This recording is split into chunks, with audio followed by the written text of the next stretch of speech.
À toutes et à tous, bonjour. Nyangal en force et en puissance. Le populaire, à propos de l'interdiction de la marche du 21 novembre, souligne que Hadj Macky Sall corse la note du gouverneur. Aucune perturbation ne sera tolérée. Voilà en tout cas la déclaration de guerre de Gor Marem Faye. Sawai, cette fois dans Libération, de déclarer: je ne laisserai personne, et bien personne, perturber ce sommet. À la une de la tribune, il est aussi question de Punkalima Mumbolde, de Ngandi Mamukuru Baifal, de Nyangal Mansal, à savoir Wad peut faire tout ce qu'il veut, mais pas les autres. Toujours sur le meeting de l'opposition, Abdoulaye Diop de l'APR de Guédiawaye dans la tribune dit Billahi, Wallahi, Watallahi. Le PDS et ses alliés veulent brûler le pays en sémant le désordre. Pourquoi? Eh bien parce que les menaces de l'opposition tendent à vouloir déstabiliser les institutions de la République, à détruire et à démolir le pays, selon Abdoulaye Diop de l'APR de Guédiawaye dans la tribune. Et dans les colonnes du populaire, c'est Youssou Touré, coordonnateur du réseau des enseignants de l'APR, qui jure sur tous les saints que le rêve de Omar Sarr et compagnie est conforme à celui de Néron. Des toi Youssou. Waouh. Sans persister Youssou Touré, qui n'entend pas faire le trajet Dakar-Guinguinéo avant de soutenir que Omar Sarr, Dagana et compagnie traversent une ménopause intellectuelle, indique le populaire. Sud Quotidien de retenir et faire retenir que Macky Sall déchire totalement et complètement l'autorisation. Ça veut dire quoi?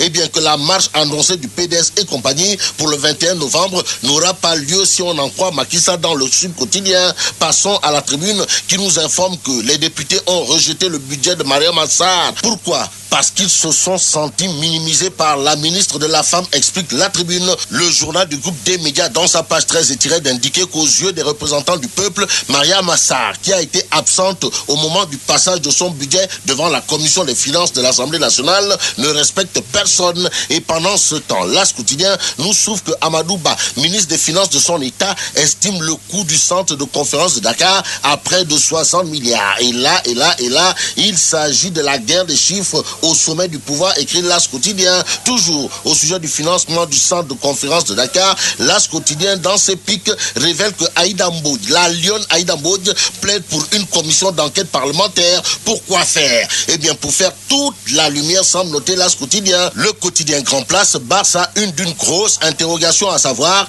ABC nommé d'ici jeudi. En tout cas, il est question aujourd'hui de manœuvre à outrance du côté de la présidence de la République pour éviter le témoignage de ABC, comprenait Alioune Badara Cissé, au procès de Mimi Touré contre les avocats de Hissène Habré. Révèle Grand Place. Place à Direct Info qui nous apprend que Ndeketeyo, Obama envoie 2 généraux au port de Dakar. Et là, il est question de l'opérationnalité du corridor humanitaire maritime, écrit Direct Info. Au journal, dans ses colonnes, de révéler les images de monsieur le DG du port, en l'occurrence Cheikh Kanté, avec 2 généraux et le lieutenant-colonel Collins. Terminons avec le populaire qui écrit: Giresse, le déclaré blessé d'Mbaba, marque encore. Et là, Melach Dong de Giresse prend-il les enfants du bon Dieu pour des canards sauvages?